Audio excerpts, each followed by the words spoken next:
To introduce Brother David Harting of the Leitchfield Methodist Church. All of you may know him. He moved here to Kentucky in 2002, graduated from the seminary from Asbury Seminary in May of 2005. He served at Longview United Methodist Church in Elizabethtown for 3 years and at Webb Memorial in Webster County for 7 years before being appointed to Leitchfield United Methodist Church. He has been the senior pastor at Leitchfield United Methodist Church for 5 years this coming June. Prior to getting into full-time seminary ministry, he served as a youth pastor in Lagoti, Indiana, and in his home church in Alney, Illinois. Haven't heard those words before. Cities. Brother David worked several jobs before entering ministry: front desk at a hotel, men's clothing store, inside sales at a fencing manufacturer, car salesman, and refereed basketball for 13 years during this time working these jobs. He has a wife, Brenda, and they have been married for 28 years with 3 children. Tyler, 24, who is a student pastor and attending Asbury Seminary. Landon, 23, who is a student pastor and attending Asbury Seminary. And daughter Bethany, who is a sophomore in a pre-med program looking to work in global health. Brother David and his wife have been foster parents for over 3 years to 8 children and currently have 2 foster children living with them. Time flies. Brother David.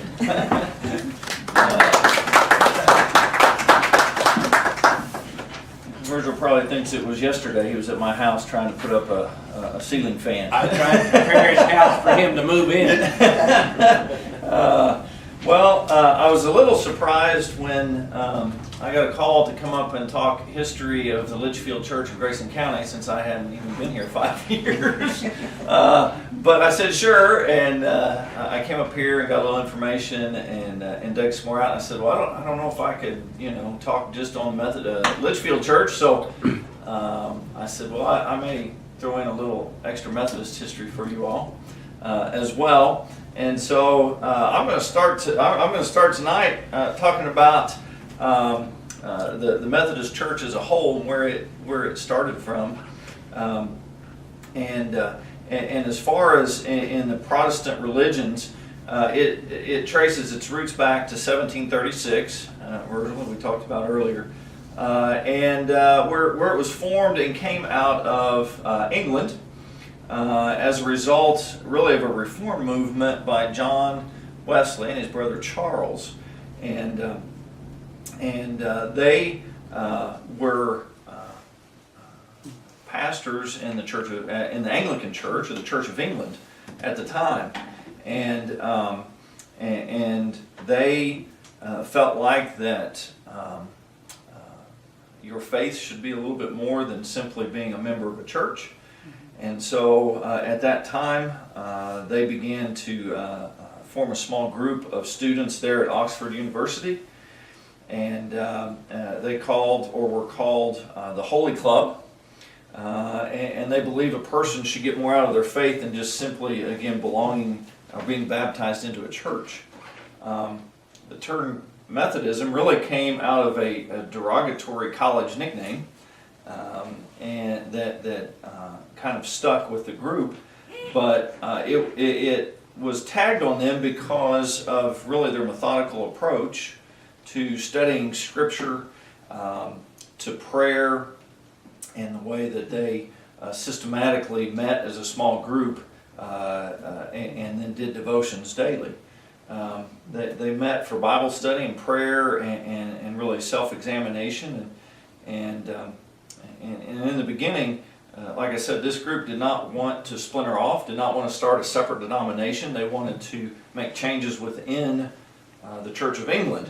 And I don't have this in my notes, so I'm just going to freelance here a little bit. The Church of England, if you all are not aware, separated from the Catholic Church in Rome because the king he wanted to remarry, and the Pope didn't agree with that. And so they basically took the Church of England and separated from the Catholic Church And out of that then came John Wesley and his group. And come on up here and sit in the chair in the front row. I'm You good can- right here. No, you're making this old lady feel bad. You can't do that. Yeah, I see. And so really this, like I said, this would start out just as a movement or a reform group, a grassroots kind of movement within the Church of England. John Wesley and his brother Charles came over the first time, came over, really their only time, came over to the mid-Atlantic colonies in the 1730s and 40s as missionaries to the Native American Indians. Their time here didn't go well, and they went back to England when their movement began to pick up steam. They felt like they should stay as pastors there in the church in England, and so they, in essence, recruited some pastors and sent them here to the Americas then. And again, it was not their intention to separate from the Church of England. And really, it never did separate until we entered into the American Revolution. And with all of the things that took place during that time, the Methodist or the Methodist Church split off from the Anglican Church as a separation from England and within the United States, which then led directly to, oftentimes it's called the Methodist Church. Originally it was the Methodist Episcopal Church of America, and that was the original name of the Methodist Church.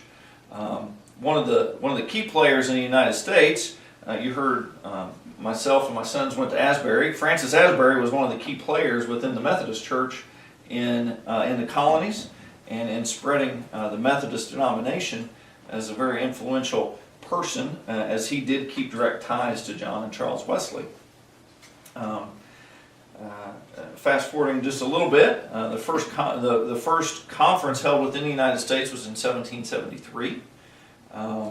The first Methodist church moving into, heading west into Kentucky, the first Methodist church that was founded in Kentucky was in Mason County, and that was in 1786.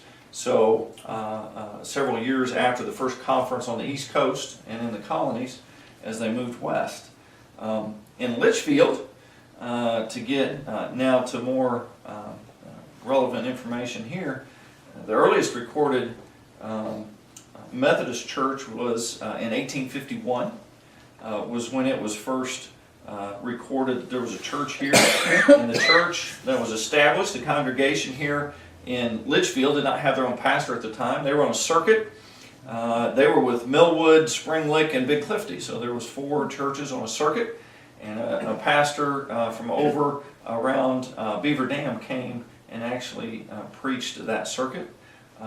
You'll hear circuit again, or circuit riders was often tagged that idea of pastors being on horseback and riding their circuit to their churches to preach. Even today, we still have charges. We call them charges now instead of circuits. There are pastors who have 2, 3, or even a 4-point charge where they pastor smaller congregations and make a full-time position. Really, for after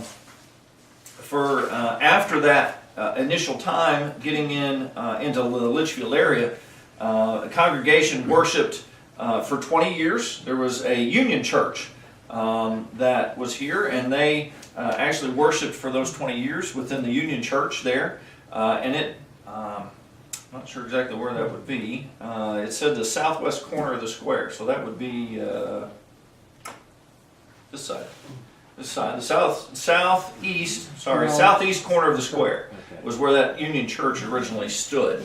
And so they worshiped there from 1851 to 71, at which time the church there burned. And so they were no longer able to worship there. And so at that time in 1871, there was a large enough congregation, they set out to build their own church. And they purchased a site at the old Citizens Bank site. I'm not sure where that is. Or was. Wilson and Muir. Pardon? Wilson. Wilson and Muir, okay. They purchased property and erected a church. Which was the home of Lincoln's brother, or no, it's Uncle. Okay, Yes. okay. Before that. All right. And so, again, this was a circuit charge, but at this time they had their own pastor. They were a large enough congregation. They were able to have their own pastor at the time, and he served several congregations within the surrounding countryside that had small Methodist churches at the time.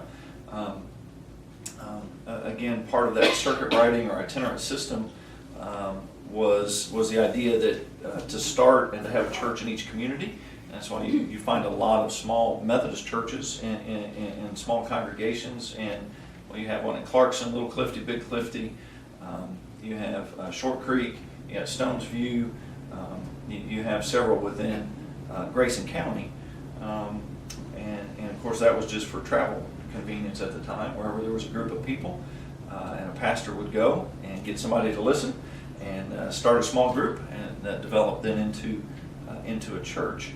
The congregation here in Leitchfield that built there at the old Citizens Bank location in 1871, they worshiped there until the site again once again had a fire and burnt down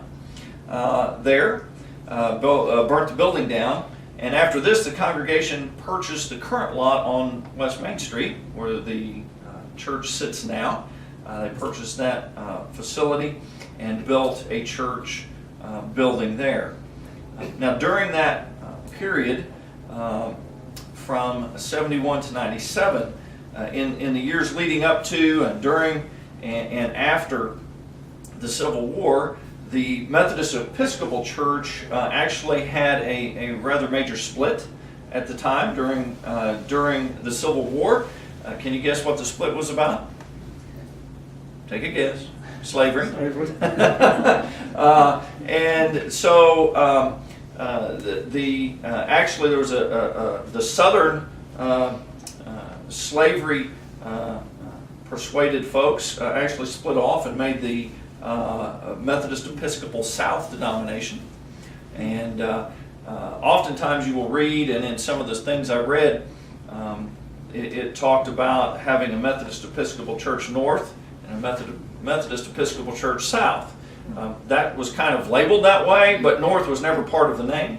That's just kind of how it broke out, and so people named it the North and the South. But North was never actually part of the Methodist Episcopal Church's name. The South added South once they split off. And again, it was simply over the issue of slavery. The two separate denominations here in Leitchfield took place, and again referred to as the Methodist Church North and South. The Episcopal South, or the Methodist South Church, actually remained at the current location on West Main. The congregation remained there. The other part of the congregation then split, which was then split off. They purchased property, and they worshipped fittingly on North Main Street. As the church, I guess, was named North, they found that fitting to purchase property and worship there. And really something interesting that I came across was that even though it was split about slavery, as oftentimes today in politics we split down party lines. Virgil, fitting that you were here tonight.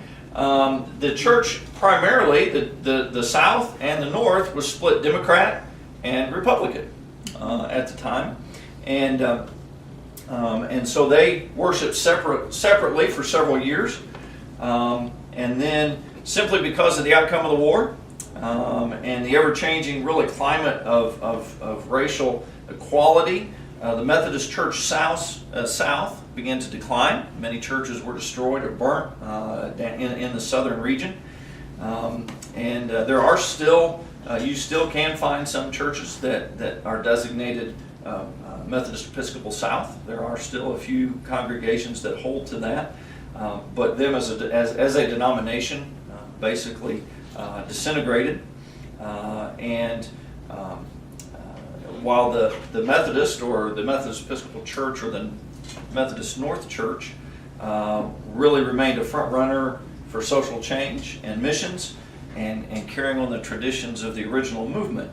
And as the social climate eased here in Leitchfield and across the country after the war, the two that split because of slavery came back together. A majority of those all did reconcile and come back, which did happen here in Leitchfield as well. The two that had split did come back together, and they began to worship back at the original site there on West Main Street. Approximately what year?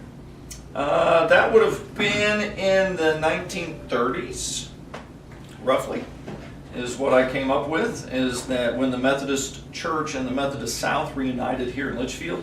Officially in the country, that did not actually reunify until the early 40s, when that officially took place denominational-wide. So prior to that, roughly, I would say 5 to 10 years prior to that, the two churches in Leitchfield had already come back and were worshiping together. The church actually on West Main, and you'll see the pictures there. One was I think this was on our wall in the basement. One is from 1906. This is a 1906 church here. This is the 1930 church. And this is the 1920s when it was remodeled from 1906. So you go from here to here, and then 1930 you come over here. And then this also is an article which is in your book here too, and a lot of folks can remember to this day about the fire that took place. Again, another fire that took place within the Methodist Church, and so back to the West Main location there was remodeled in 1926. And it was used again until October 16th of 1945. And I know Mickey and Carol Lee and several within the church, older members within the church, were here or were children when that took place, and remember, if not the fire, the destroyed building. And really during that time period of until 1951. And the remodeling of the current church as it sits today, the congregation used the courthouse for Sunday school classes, which probably would not be able to happen today. But in that day, it was feasible to do that, and quite a difference looking back and where the world is at now. And then they also used the old Alice Theater for worship during their rebuilding after the fire in '45. I talked about Carol Lee Heffley had told me a story of her as a young girl. She remembers after the fire looking down, coming up to the side, looking down, being able to see down into the basement after the fire, and the destroyed building, and seeing the basement, and she can remember how her parents and everybody, how upset everybody was, and just distraught. You can, like I said, there is a good newspaper article. Part of it is here and in the books of the Methodist Church there that talk about that. The pastor coming by and seeing flames coming out of a window from how they were heating the building, and by that time it was pretty much already engulfed, by my understanding. Mickey has some memories. She told me of skating on the concrete slab after the debris was removed, before it was rebuilt, of roller skating, her and some other friends during that time. And so, God will bring good out of bad situations. And so some kids got to have some fun even after a fire took place.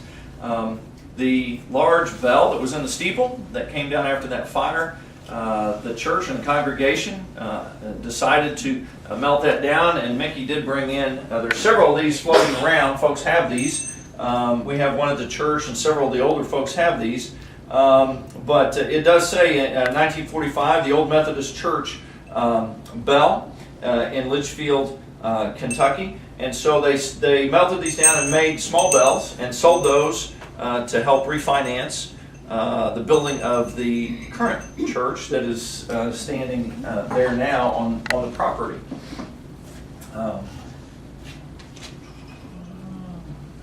And the current building was dedicated, like I said, in 1951. May 13th of 1951 was the dedication of the current building and how it stands now. The Methodist Church, actually, most people refer to the Methodist Church, but it's technically the United Methodist Church. Is our denomination now. In 1968, the Methodist Episcopal Church joined with the Evangelical United Brethren, which then created the United Methodist denomination. And at that time, there were approximately 11 million members worldwide. Our connection system, which has very close ties. Today we support UMCOR, which is United Methodist Committee on Relief, that does worldwide relief ministries. We support missionaries, church grants, retreats, camp centers. Camp Lucan is actually part that's south of here, about 10 miles, is actually a Methodist campground, supported by our conference. College foundations, hospitals. Henderson is a Methodist hospital there at Henderson. Has been supported by and started by our denomination, as well as global ties now throughout the world. Since the construction of the current building where it sits, the what we call the church or the sanctuary building, it is really no longer used for Sunday school classes. AA and NA use our church basement. We do house the Fellowship Cafe on Tuesdays, which is going on right now, which is a free community meal that is there, that is hosted by different churches that cook, and we serve anywhere from 60 to 120 people on Tuesdays, the different churches that come in and cook. And so, but it is primarily our worship area now. The congregation then added, I didn't get the exact year, Virgil, you might be able to tell me this, or Sharon, when they added the Pearl House. Was that about 20 years ago? Not sure. Mm-hmm. Roughly in that 15 to 20 year period ago, they added the Pearl House, which now houses our offices, our youth facilities are on the top floor, and then houses our thrift shop, which occupies the entire basement area. Which is going to be open. Open for use. Open for the thrift shop?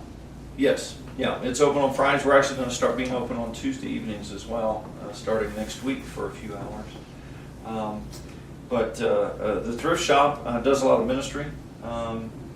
As far as if somebody has a burnout, we supply the resource centers with shoes or clothing when they need for kids as well. After the Pearl House, about 10 years ago, the church built what we call the Rock, which is our gymnasium, classrooms, and then a larger kitchen. That's where we have all of our church meals now. The church basement became too small, and so any of our fellowship meals and stuff are done over at the Rock that is there, and so and then we have just most recently backed and started the building across the street that is called The Well, that houses Celebrate Recovery on Wednesday nights, and then is a alternative worship service that is held on Sunday nights for folks that want to come or can't make it because they work on Sunday mornings. Just to tell you some of the current ministries of our church, the Fellowship Cafe, which is a multi-church ministry, the thrift shop, Celebrate Recovery, we do also at Thanksgiving.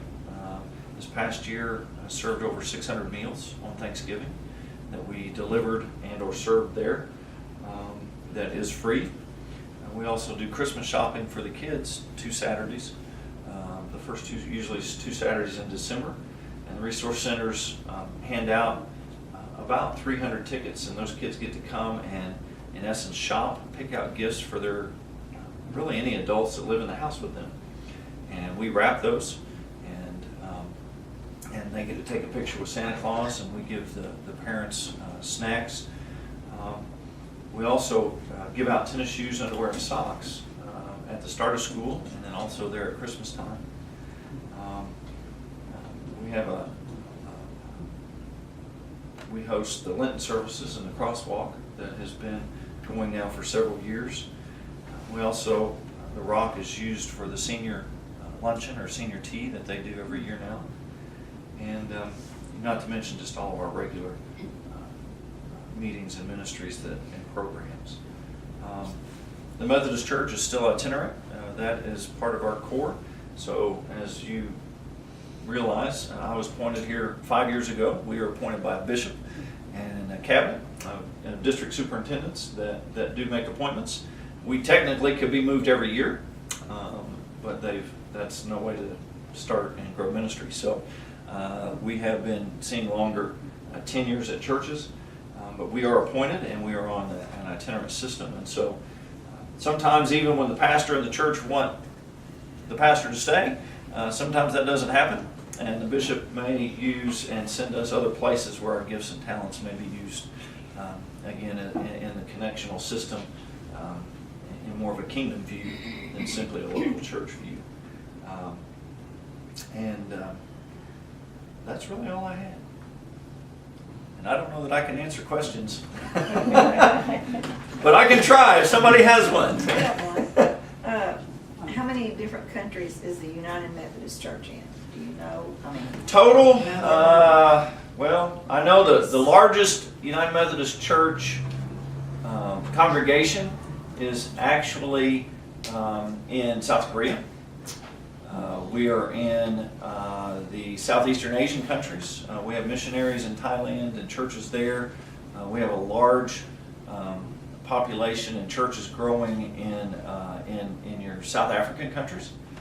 In fact, I was in seminary with a pastor from Zimbabwe, and we think having a 2 or 3 point charge is a lot. He had 26-point charge, and he walked the circuit. He was truly a real circuit rider, only he didn't ride. He walked and hoofed it by foot. And he was here getting a seminary degree at Asbury while I was there, and I was blessed to see him. But the Methodist Church is in India, Cuba, several South American countries, and so I can't tell you the exact amount. The last number I heard was well over 14 million membership. So needless to say, a lot of that growth is coming in Southeast Asia and Africa. A lot of that growth is coming from there. Just as a lot of denominations in the United States have found out that a lot of folks don't think they need church anymore. And a lot of denominations are decreasing in numbers. The Methodist Church worldwide is actually gaining members. What history can you give me on Asbury College? Asbury College. I'd have to get back to you on that. I attended there. The college, there is a college there in Wilmore. There's an Asbury College and there's an Asbury Seminary. And they're on opposite sides of the main street, and they really don't cross too much. Asbury is actually not a United Methodist Seminary or college. It is a Wesleyan. Your Wesleyan denomination is a split off of the Methodist Church, United Methodist Church. And so is the Free Methodist Church. There's several denominations that have split over the years out of the Methodist Episcopal or the United Methodist Church. How large is the congregation here in Leitchfield? Our average on the books membership. Of course, any church has a lot bigger membership than attendance. Membership. Our conference shows us as our membership of, I think it's about 380. A lot of those folks don't live around here anymore, but they remain on the rolls. And we average in worship, I think last year we averaged about 169 in worship on a Sunday. You was talking about circuits a while ago. Do you? I don't. Litchfield I just have, yes, Litchfield's large enough, they support just an elder, full-time pastor. Some churches are on circuits now, like all your other smaller churches in Grayson County have part-time pastors that will work full-time jobs or work other jobs, and then come in and just, in essence, pastor on Sundays. Your larger churches support a full-time, but then there are some churches, in fact, Clarkson and Little Clifty, up until 2 years ago, were charged together. Brother Johnny Long, some of you may know him, he actually pastored that church together, and then they kind of split, and each have their own part-time pastors now. I was wondering how does the Black Episcopal Methodist, or how does that relate?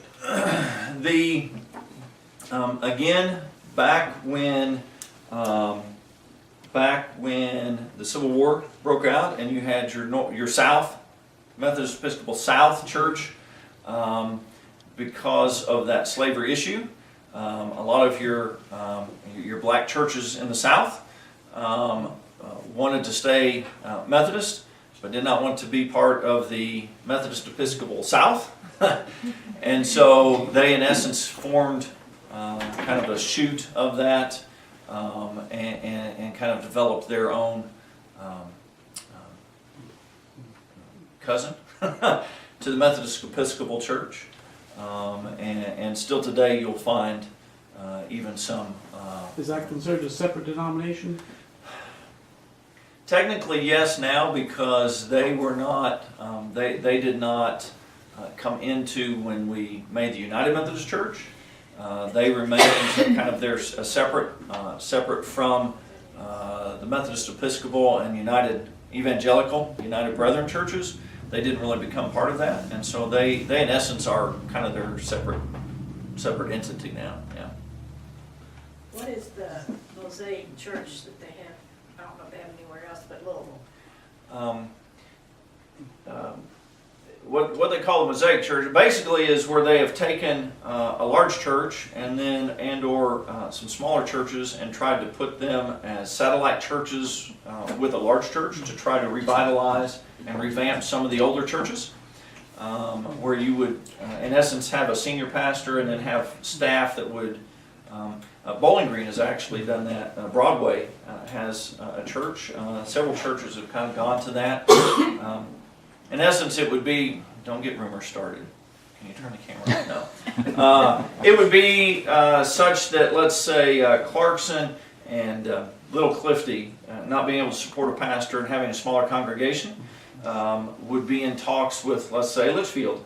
And they would then become, in essence, satellites of Leitchfield, and all kind of be one church, but you would have your separate identities within those churches. But they would all be under one umbrella, as in essence one pastor with associates at those positions. But they would share resources. They would share their youth groups would all be more closely united, and basically ways to try to, if you want to say, save congregations that are declining or in areas that aren't supporting that church, and being able to give them resources to be able to continue and grow.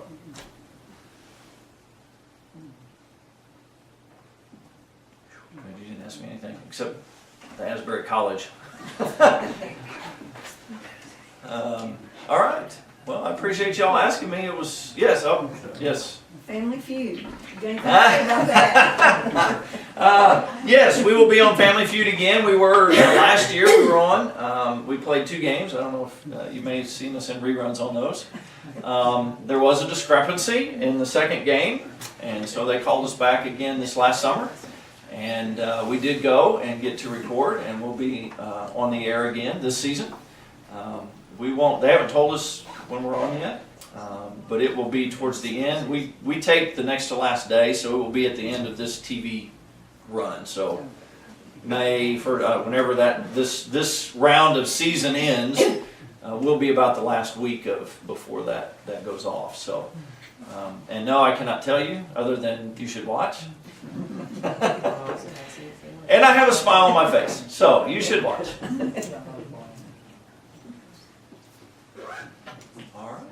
appreciate y'all asking me and having me here. It helped Yeah. me learn a little bit too.